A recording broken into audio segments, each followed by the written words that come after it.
house needs painting, grass needs mowing, where's he at? Hi, this is Hank. Sorry I missed your call. Leave me your name and your number and I'll get back to you. He's gone fishing.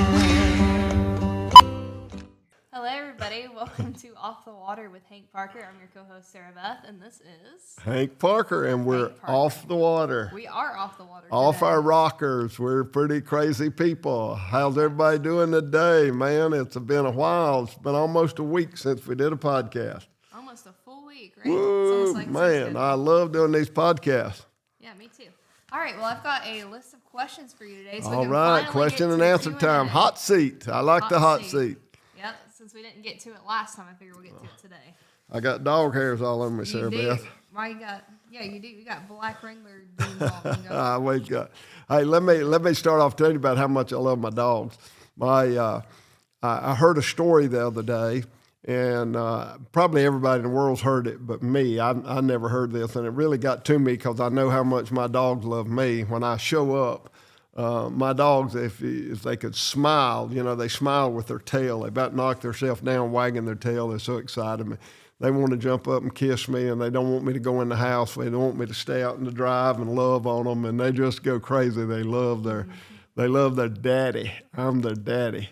But there was a doctor, and of course he had his dog, and he loved his dog. But this doctor worked 5 days a week, and one Saturday morning he got in his car and loaded his dog up, and they were going to go to the park. And he was on the way to the park with his dog, and his office called and said, "We have a patient that doesn't want to see, he don't want to see anyone but you. Could you please just stop by the office and examine this one patient? I know it's your day off and you got plans, but if you could just visit this one patient." So he said, "Yes, I'll do that." So he goes by the office and he examines this patient, and this patient apparently is okay. And so the doctor's getting ready to leave his office, and as he reaches for the door, the patient said, "Doc, can I talk to you just a minute?" And the doctor said, "Yes." He said, "Doc, I want to level with you. I'm very fearful. I'm so afraid to die." He said, "Can you tell me what's on the other side?" And he said, "No, I really can't." He said, "Now, Doc, you're supposed to be a Christian man. I thought you could tell me everything that's over on the other side." He said, "No, I can't tell you everything that's on the other side." And as he was talking to the patient, his dog outside the door began to whine and scratch on the door. So he opened the door, and the dog ran in, and of course the dog just loved him to death and embraced, and he's petting his dog. And he said, "My dog's never been in this office, and he's certainly never been in this room. And he had no fear about coming in here. The minute that door was cracked, he was doing everything he could to get into this room. He had no reservations. He had no fear. He didn't know what was in this room. He had no idea what was in this room, but he knew his master was in this room. And nothing else mattered. He was coming to see his master." And he said, "I think that's the way I look at heaven. I don't know all about the streets of gold and the walls of jasper and the gates of pearl. I read it in the Bible, and I know it's there. But I really am not worried about all that. I know my master's on the other side, and that's good enough for me." And I thought, man, my dog, that just really hit home with me, That's so cool, and that's the way I feel. I feel just like my dog. It doesn't matter what's in that room on the other side. I know my master's in there, and I'm ready to go. Man, that's really powerful. No reservation, no fear. Wow.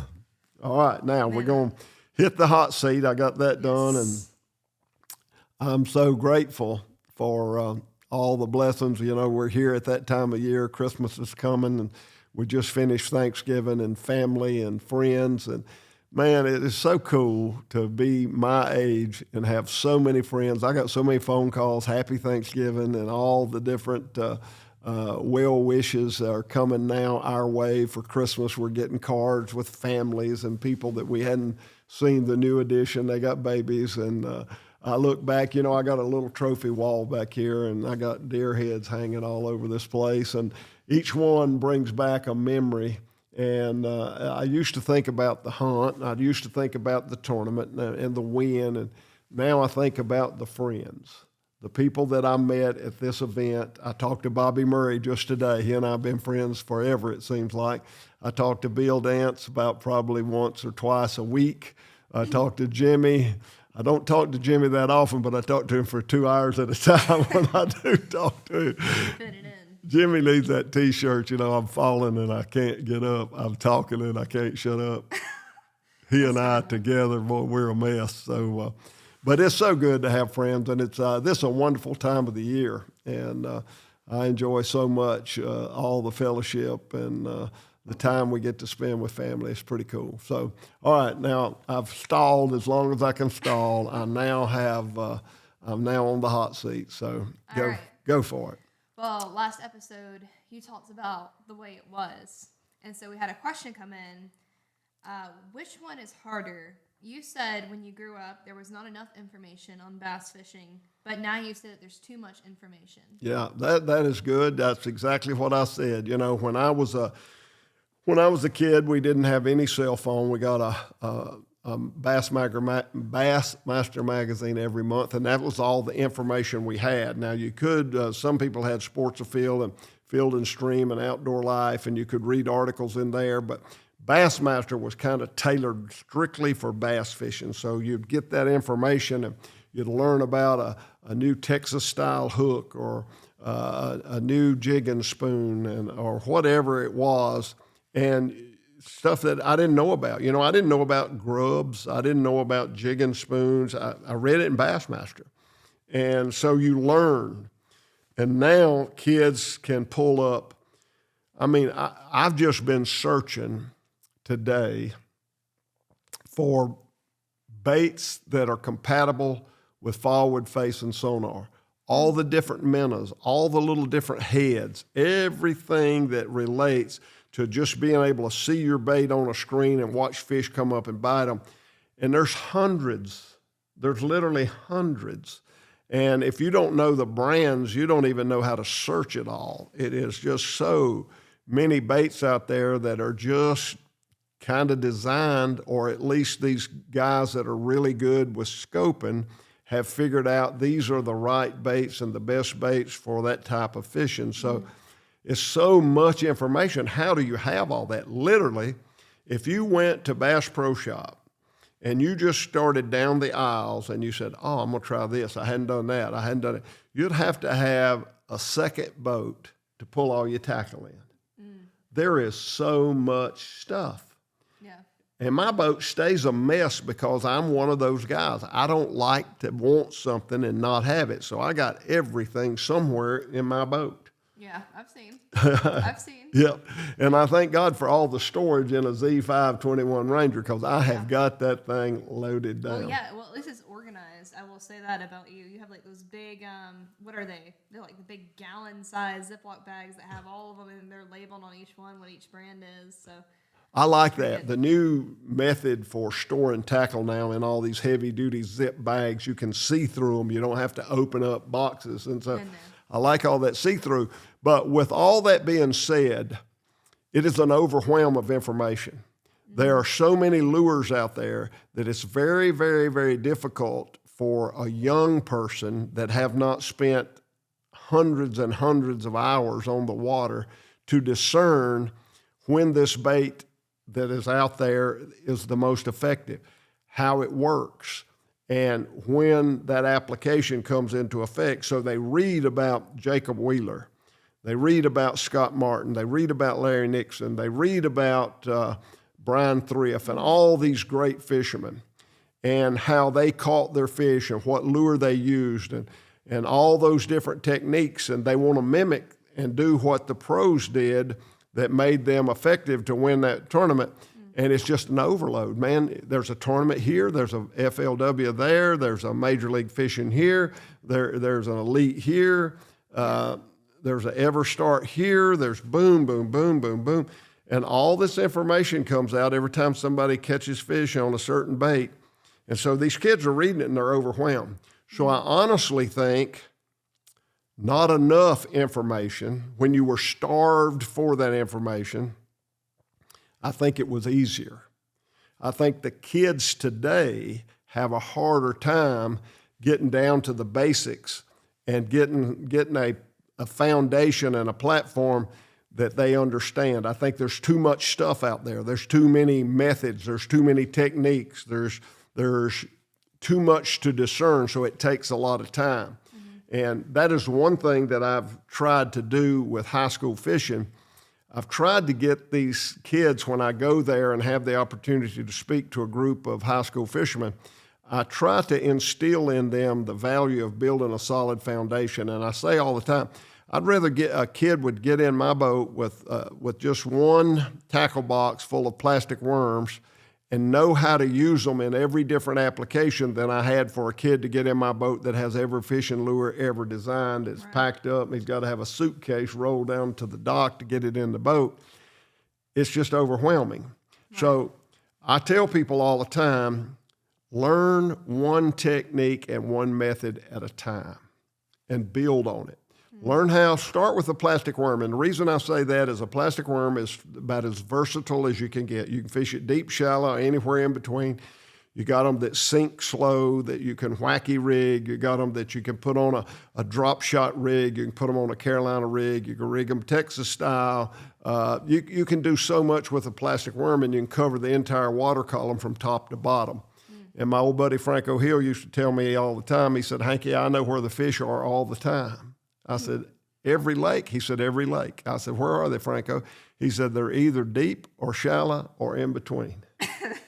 Every time. Fair enough. Every time. So you can cover that deep, shallow, in between with a plastic worm. So let these guys learn to start fishing with a plastic worm, kind of master that, and then they can move to the next level. So you say it's more like a basic skill level to start with the plastic worm? I think to get a foundation, you need to start with one particular bait and learn that bait. And, of course, the plastic worm, I think, is the most versatile, so I would say that would be the bait of choice for me. You know, I love to fish a spinnerbait, and I fish it, and it makes a lot of applications. But let me get grounded in that worm, and then I'll move to the spinnerbait. Yeah. That makes sense. That makes a lot more sense. So kids today have a bigger challenge because it's an overload of information and it's somewhat overwhelming, and these parents can go broke going to Bass Pro and buying them all the tackle that they need, you know. I mean, naturally, they're going to go straight for the newest product on the market. So, like, let's say they go for more frogs, but they don't know how to fish a worm. Yeah, so, well, I mean, you know. It's tough on these parents too, you know, if they don't fish and they take their kid to the tackle store, man, they come out there with a $300 or $400 or $500 bill every time they go, man. It's expensive. That is ridiculous. I will say that's a little insane. I think it's money well spent. I think it's a wise investment when you're buying fishing lures. That's the way I feel about it. Of course you do. All right, moving on to the next question then. What is one piece of gear that you cannot live without when you're out on the water or in the woods? What can't you live without? One piece of gear that I cannot live without on the water or in the woods. Man, I don't know that there's any piece of gear that would transfer from the woods to the boat that I couldn't live without. I can give you one right here. All right, give me one. Hot hands.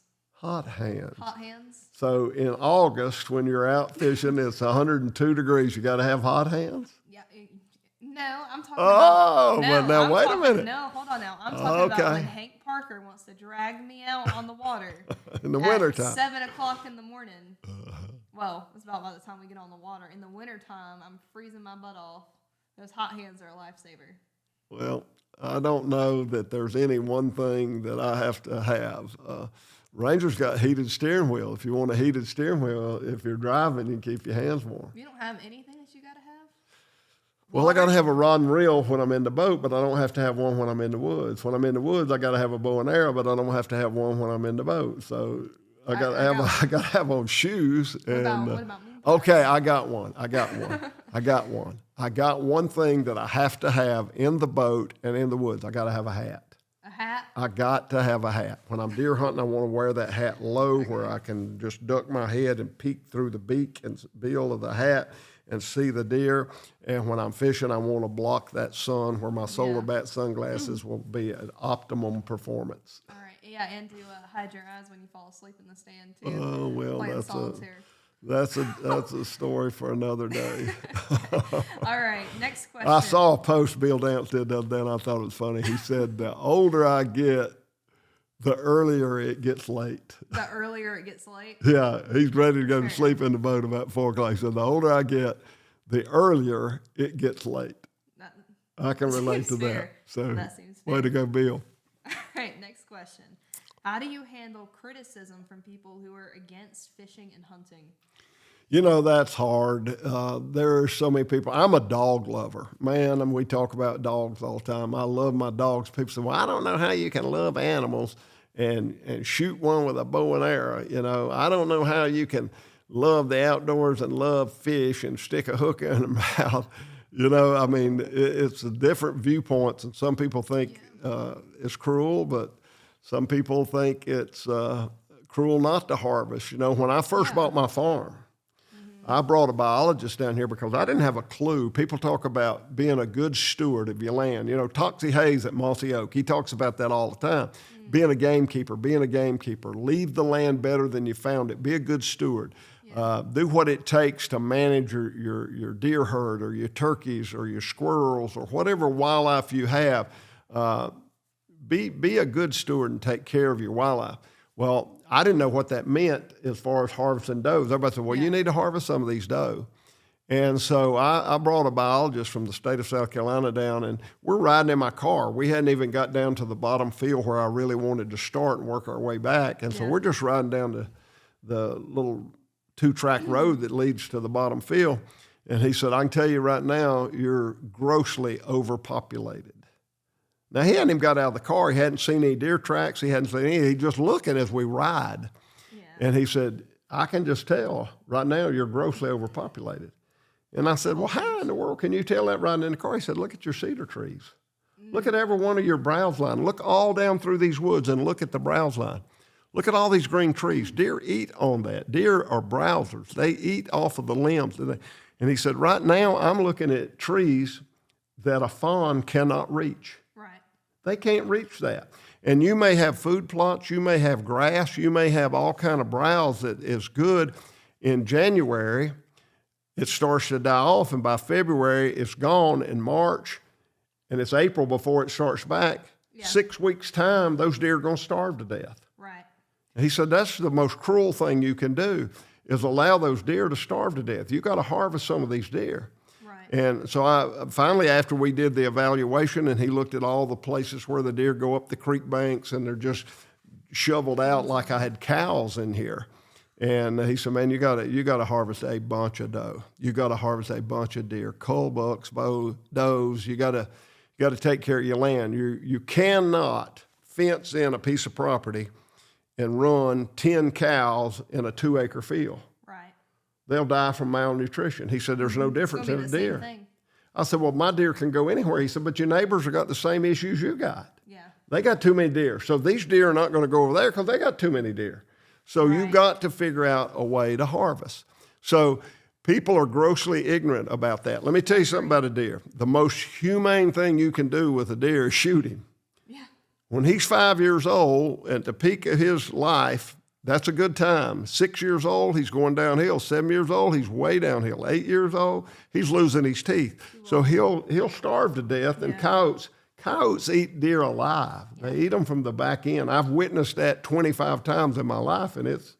I agree with that. I think it's a major ignorance, and I think it's a certain type of people that claim to be hunters that give everybody else a bad reputation. So people that are, if it's brown, it's down, they just want to go kill something, rather than doing it for a sport or like actually harvesting the deer for what it is and taking the venison from it, or doing it for land management. That's people give the sport a bad reputation. Well, I have not always been the best. I've not been the best public relations person for hunters, and I apologize for that. I try now to be conscientious of people that are sensitive. I try to keep my tailgate up when I'm taking a deer down to the processor where the lady with her 2 kids behind me don't necessarily see him with his tongue hung out. I try to do better, and I think about that, and it is important. And we need to respect the animal, and we need to respect other people that have different opinions than I. I just sat in on a meeting yesterday where we were talking about waterways and sharing public water. And one of the guys that was in the room was a big fisherman, and he said, I tell you what I wish they'd ban jet boats. I wish they'd ban jet skis. I wish they would ban all these little personal watercrafts that these kids are driving and going 50 miles an hour. I think we need to get a petition up to try to get them stopped. And I said, wait a minute, hold on. They might want to get rid of you. They may want to get rid of all these bass boats, get them all off the water. Let's get all these bass fishermen. They throw line in the water. They throw lures. I don't like them. I wish that we would sign a petition. All of us jet skiers get together and sign a petition to get these bass boats off the water. Well, what's the difference? It's public water. They have every right that I have. A jet skier has every right. Now, I wish some were more courteous, but at the same time, I wish some bass fishermen were more courteous. So you can't throw rocks if you live in a glass house. And we got to be fair. We got to share the water. We got to be good conservationists, but we got to respect one another. So I would never sign a petition to get rid of a jet skier. They annoy me. There's times they aggravate the fire out of me, but they have every right to be there that I have, and I will fight for their rights. So people that don't like hunting, people that don't like fishing, that's their prerogative, and I would never try to regulate that where they wouldn't have a voice. I think it's important, but I respect them, and I want them to respect me. I mean, come on. We eat hamburgers. Right. How do you get a cow? I mean, how do you make a hamburger? You got to slaughter a cow. You know, if hunting's cruel, slaughtering cows is 10 times more cruel because you raise them up just to do that. Right. I don't think people wrap their heads around that it's just a circle of life. Everything has to come to an end, and that's what God put these animals on this earth for. We are to tend to them. You know, I mean, that all circles back to what you were talking about with land management and everything else. We were supposed to be stewards of the land. You know, we reap harvest from that. So. I agree. You know, in fishing, you know, the Lord made fish. We eat fish. We netted fish. The disciples were fishermen, many of them. And I think it's wholesome, healthy, and good. And I'm going to tell you this, if there were not for the hunters, there would be no conservation money. Right. All these states that do everything to preserve wildlife and to have parks and all this, that revenue comes from hunting. And all these boat ramps, there is a bill called Wallop-Bro bill. There's excise tax, 10% paid on fishing lures in every state in America. The state gets that revenue, and that's the way they provide conservation for the future. Yeah, that's awesome. I didn't know that. That's pretty cool. If it weren't, Ray Scott got that started. It was Dingle Johnson was the first senator that got involved, but it was Wallop-Bro from Texas that got that pushed through into law, where our excise tax goes back into conservation for the sport of hunting and fishing. That's pretty good. All right, moving on to the next question. Is outdoor recreation becoming too commercialized, and is this growth good for the community? Well, I think I'm guilty of that. I think a lot of people are. I've gone through phases in my life. You start out, when you're just a kid, you want to kill everything. And then as you mature and you understand more about the sport itself and the animal, then you want to harvest the older deer, and you want to be a manager of the property. And so you go through these phases. And then, of course, everybody got into big trophy deer hunting. That really, really got popular about 1990 or so. And then television came along, and you got all these great guys, and they're friends of mine, you know, whether it be David Blanton with Realtree, whether it be Toxie Hayes at Mossy Oak, whether it would be Lee and Tiffany or the Drury brothers. They're killing these giant deer. Well, we all envied that, and we all wanted to pattern ourselves and be able to kill those deer like that. Right. It went too far. I mean, it's everything's about a 200-inch deer, 200-inch deer, 200-inch deer.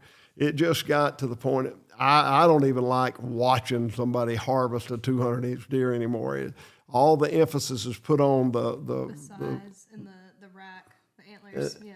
And I've been there. I mean, I look around. I got a room full, but I'm beyond that now. I just hunting with my grandkids, hunting with friends, and I work with the Outdoor Dream Foundation. And there's something thrilling about the outdoors that doesn't compare to anything else. And you take these kids that have these dreams of going hunting. We take so many kids that have never been on a real hunt where they really had an opportunity to harvest an animal and watch them get a deer or a turkey or even catch a big fish. Right. How exciting that is. And so I don't get as much pleasure out of hunting by myself anymore as I do when I share my experience with my grandkids or my friends or with the kids from the Outdoor Dream Foundation. That's a lot more exciting to me. And so hunting is a personal deal. Yeah. If you want to kill a big deer, that is fine. Nothing wrong with that. You Right. hunt for that big deer. But that's not what it's all about. Right. Well, I think about whenever you mention that, I automatically think about the fenced-in places where they raise bucks to be like these huge trophy bucks. I don't agree with that. I'm going to be honest with you. I don't agree with that whatsoever. You're raising it for a trophy. There's regulations that people self-impose that I think are fair in enclosures, and then there's others that are just not fair at all. Right. But David Morris, who has killed a lot of big deer, and with the buck of Tecumate, he made a comment once, and he hunts a lot of different places. He hunts in enclosures, he hunts on free range, he hunts in different states. But David Morris made the statement one time, and I was so proud to hear him say that. He said that he wishes that man had never put his hands on a whitetail. Leave them alone, let them be natural. I hunt at a place I have hunted. I hadn't hunted there in quite a few years, but years back I used to hunt at a place called Cactus Jack. And the owner of that ranch is so strict on never bringing genetically enhanced deer into his ranch. He wants to be able to grow those deer that are there, that are native deer. And to him, that's very, very, very important. So there's so many different viewpoints, Right. And that is a can of worms like forward-facing sonar. You get into that, man, you can get rocks thrown at you in a hurry. Well, I feel like every place has different regulations, like you said, too. So I think it's more of a case-by-case scenario, but just the idea, I could understand why people would be against hunting for that reason. For people that weren't raised with it and don't know about the sport, just hearing that, it's like, oh my gosh, that's barbaric. You're telling me that you're just growing these bucks so they can just like pop in and shoot one and look at this big buck. There's some of that that's out of control, and it's wrong, and I don't like it at all. But I tell my kids, I used to tell my kids when they were small, what you do in your room by yourself is really who you are. What you do in private, when you're all by yourself and nobody's watching and you don't have any peer pressure or anything to make you behave in a certain way, you just do what you want to do. And you behave in the way you feel like behaving. That's who you are. And so I think it's very, very important as a hunter or a fisherman, we police ourselves. Mm-hmm. We have boundaries within ourselves that are moral, and we have our own moral code, and we live within those boundaries. And don't get out and be so heavily influenced that you do things that are, I guess, immoral, wrong. Some of these people, the only reason they pay $20,000 to go in a high fence and kill a deer is because of peer pressure. Yeah. Because they're buddy. Yeah, business partners, whoever, hey, we're going to go on this, Yeah. And so everybody gets desperate to get a big deer, so they offer a lot of money and they go kill a big deer. I was with Earnhardt one day, Dale Earnhardt. He and I were talking about hunting in these places where it costs a lot of money. And I said, Earnhardt, you go into an executive's office, let's just say at the textile mill. We were both raised around textiles. And you go over at Kannapolis, North Carolina, and you go into a big textile mill, and the executive, the guy that makes six figures, he's got a big old 210-inch deer hanging on his wall. And then you go back into the maintenance shop where a guy makes a minimum wage, and he's got a little 6-point buck hanging on his wall. Well, you go in there in the executive's office and you stare at that big old 200-inch deer for an hour, and you're so impressed, and you fantasize you being the guy that killed that deer, and you go through all that. And so you give that guy a lot of credit. Well, you go back there where that little 6-point is, and you're not impressed at all. Right. But the truth of the matter is that guy that was making the minimum wage, who went out on public land and scouted out and found that deer on his own, and he harvested that deer, he's a much better hunter than that guy. That's exactly right. So we give credit a lot of times where credit is not due. Well, would that 210 whatever buck even look like that by itself naturally without man? Because I mean, think about predators. Oh yeah, and yeah. food God access. intended for deer to be around 150 inches, and it's a rarity when they get up there in that 190 to 210 inch range. I mean, that's enhancement. But I'm not going to fault that. I do the same things. I feed protein. I try to get my deer as big as they can possibly grow, and for me on this farm, that's about 125 inches. We just don't have it. But I do what I can, and I offer as many food plots, and I try to keep the deer herd regulated where they have the best chance to prosper and stay healthy. And that's all a part of being a gamekeeper. Well, that's all you can do. Well, moving on to the next question, kind of in the similar realm. Do you think hunting and fishing licenses are fairly priced, or should they be more accessible? Hunting licenses have gotten really, really, really expensive. And some of the states you go to, I mean, it about breaks the bank, and you wonder why they charge so much. And it's because they can. And the demand, people will pay it.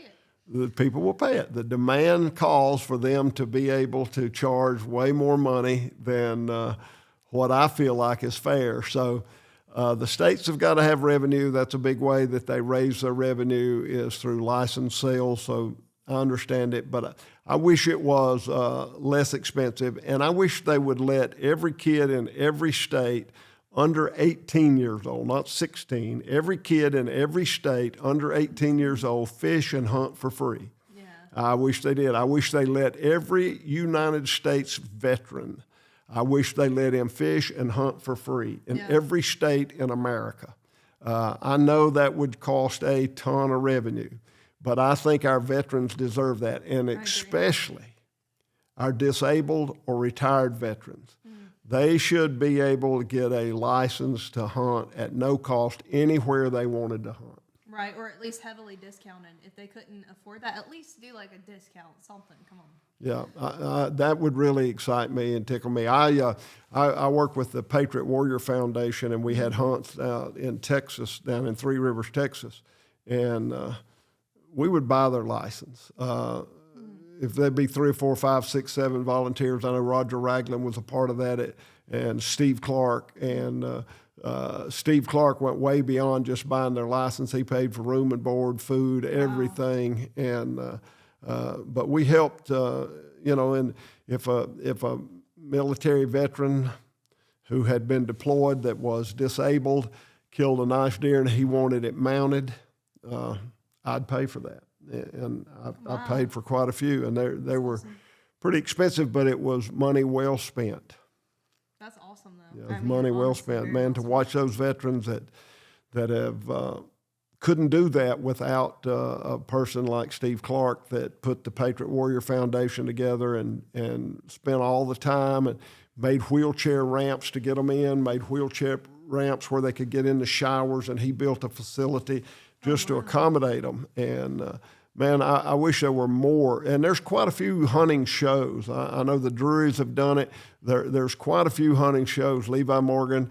There's quite a few hunting shows that honor our veterans and take them on dream hunts. And I just named a very few. Let me say most of the shows that are on TV today at some point in time have taken veterans on trips that they didn't charge them any money, and they made it work for them. And I appreciate every one of them. All right, for the final question that I have, what is the most underrated outdoor destination that you've been to? The next underrated. The most underrated outdoors location that you've ever been to. Well, I've never been there, so I wouldn't know what it was. Underrated, which that means like a place that you've gone to that you feel like should gain some more recognition, whether it's somewhere you've hunted or somewhere you've Well, I don't want to tell anybody because I don't want anybody fishing in my spot. Hey, so people are asking the hard questions. They're trying to figure it out now. yeah, you're putting it on me now. I run Venice, Louisiana. I went down there and caught 200 big old redfish in 2 days on top water baits, and now the whole world goes to Venice, Louisiana. And I think I was partially guilty of being the one that was the whistleblower on what a great place that is. And Yeah. I love it down there, but it does get crowded. Nobody fished down there very much, and they didn't fish for bull reds hardly at all when I first started, and they didn't fish much at all in July and August when it's so hot. But that's when those bull reds really move in there, and that's when the fishing's the best. And now you can go down there in July and August when it used to be a ghost town, and it's bumper to bumper, wall to wall people because they want to catch those big redfish. So. Yeah, and everyone's there. I can imagine. Yeah, it's crazy. So now I guess I'm going to have to say Venice is still a sleeper because you can catch these big triple tail flipping oil wells like you can flipping a boat dock for bass. So that's kind of a special deal. So I don't know. The Great Lakes have they're phenomenal now that the gobies are there and these smallmouth have grown. And it's Lake Huron, it's Lake Ontario, it's Lake Erie, it's Lake Superior, it's Lake Michigan, all these Great Lakes. And St. Clair, that's right off of Lake Erie, man, they have turned into magical places. The Upper Peninsula, Lake Michigan, all up in the area for Traverse City. My buddy Chris Knopfsinger up there, who I've fished with, it's unbelievable how many big smallmouth they catch. So I love smallmouth, and I've been attracted to them my whole life, and I guess it's because we don't have very many. I don't know. He's just such a scrapper, fights so hard. I just love big smallmouth. So I would say the destination that a person would want to go to if they love to fish would definitely be one of the Great Lakes. And hold on, because you're going to catch some 5 and 6 pound smallmouth. And in my younger days, that was completely unheard of. I mean, totally, absolutely out of the question. And now it's commonplace. So the one destination is the entire Great Lakes system. They're all fantastic. They've all got gobies and they've all got big smallmouth. So. Well, now that you've revealed all your secrets and told everybody where you like to go fish, do we have any updates with Huckleberry today? Huckleberry, we're still working, and we're shooting for February to get everything kicked off in February. We'd like to get about 300 or 400 schools signed up. We're a little short of that number right now, so we're signing up schools every day. Yep. And it's our goal to have at least 300 or 400 when we start. We'd love to have 500 or 600, but we're going to make it work no matter how many we have, and we're going to kick the program off, it looks like, somewhere around the 1st of February.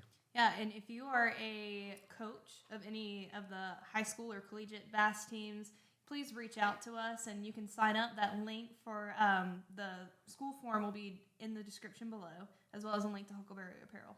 So you go to Huckleberry Apparel and click on high school fishing, and then you can get a form to sign up. Yes, and you can sign your team up. You'll be assigned a number, and when you sell something out of the catalog, 30% of what that sold for will be returned to you in the form of a rebate, and all of that will come and calculated by every member on your team. And that's going to be enough revenue if kids are willing to work and get out there and put forth some effort. Yeah. That'll be enough revenue for them to supply whatever needs they would have. Yes, and please spread the word. If you know somebody who's a bass coach, I feel like that's one of our biggest hurdle is getting in contact with these teams in these high schools to try to get the word out about this. And it's such a good opportunity. I don't want to see people miss out on it. Yeah, that's for sure. So we want to push that high school fishing. That is our future. And I tell you, our biggest challenge, I was in a meeting again, as I told you, I was in a meeting yesterday where a lot of topics were talked about. We're talking about the government trying to ban bottom fishing on the Atlantic Ocean because they say there's a shortage of red snapper and they're in danger. I think that's a farce. I don't think that information is correct. We got to fight to keep all these government regulations from interfering with our recreational fishing. So a lot of things going on, but one of the topics that we talked about yesterday, and I guess I was the guy that brought this up, what is our biggest challenge? You know, we used to worry about, as fishing, we worried about travel ball. We worried about basketball. We worried about Little League. We worried about all these different things that people would choose to do instead of fishing. Right. And today, the biggest challenge is the cell phone, is to get people to put that cell phone down long enough to get off the couch and go outside and engage in anything. And the basketball, the football, the baseball, everybody's having the same challenge. The biggest challenge for all of us, that thing, and hey, it got me. I can't even go out of the house without my cell phone. If I lose my cell phone, I'm in a panic mode. So we live by that thing, and so many of our young people are engaging so deeply in social media and on that cell phone, they find their source of entertainment. They don't need to go fishing. They don't need to play ball. They don't need to do anything. You know, it's all right there. Well, people are going to be looking for something to do. They passed the ban on TikTok, so there goes my free time. A lot more. Well, we're going to figure out a way to get more kids outside and on the water and catching fish. And when we do that, I don't care if you're 2 years old, or 200 years old, never met anybody 200 years old, but I don't care how old you are. When you catch a fish, it makes you smile. It sure does. It does. It makes you smile, and I love that. It does. Well, speaking of challenges, you want to let everybody know about the Mercury Challenge that right now. We got a little deal here. I got a little Mercury on my boat here. This is a Hank Parker signature boat. You know, there was only one Ranger boat ever built that had anybody's name on it other than Forrest Wood. And it was the Hank Parker signature Ranger boat. And that's what this is, sitting right here. Got my little Mercury outboard on it. And you can win a real Mercury outboard, a whole lot bigger than this one, up to 300 horsepower. And you just click on the link that you're going to put this link on there. This is all above my pay grade, all these links. But they're going to put the link on there, and you can sign up to win a free Mercury outboard to repower your boat. Right. Up to 300 horsepower. Up to 300 horsepower, valued over $32,000. And the whole story is, they put this thing as a legends, they called it. They call me a legend. That means you're really old. Right. But Jimmy's older than I am, and Bill's older than Jimmy, so I'm the youngest of the legends. Naturally. 2 points for that. But they're going to, whoever has the most people sign up under their name to repower their boat, he's going to be the winner, and he's going to get to put a pie in the face of the two losers, Jimmy and Bill, at the Bassmaster Classic. Right. So I want to be the pie-er, not the pie-ee. Well, right now you're in the lead by a large majority. So let's keep it up, you guys. We got until the Bassmaster Classic in March. So. And hey, you're going to be the winner. Whoever wins this free Mercury outboard is the big winner. Now I'm going to be a winner that I don't have to get a pie in my face, but you're going to be the big winner and get a free Mercury outboard. That is a big deal. Yeah, that is a pretty big deal. And they're even going to pay to repower your boat. They're going to take your old one off, put your new one on, whatever the deal. Okay, so they install it for you. Yeah, man, they're going to take care of all that. That's an awesome deal. So all you got to do is go in there and register and go under the link that we put here, and that way you'll be registering under my name, and I get a vote. I get one vote. All right, awesome. All right. I guess I'll see you guys next week. Hey, thank you so much for watching or listening to our podcast. The question answers are fun parts for me. They put me on the hot seat, but we do this at least every other week, and we have some exciting guests along the way. So we appreciate you tuning in or listening or watching or both. Or both. Hey, you never know. That's right. Got Spotify in one hand, YouTube on the TV. Yeah, you're easy to look at. I'm pretty tough to look at. So we offset one another. How about that? Yeah, there we go. There you go. I like that. All right. Tell them goodbye, Sarah Beth. Bye. See you guys next week. Hey, thanks for being with us, and God bless you. I'll see you the next time.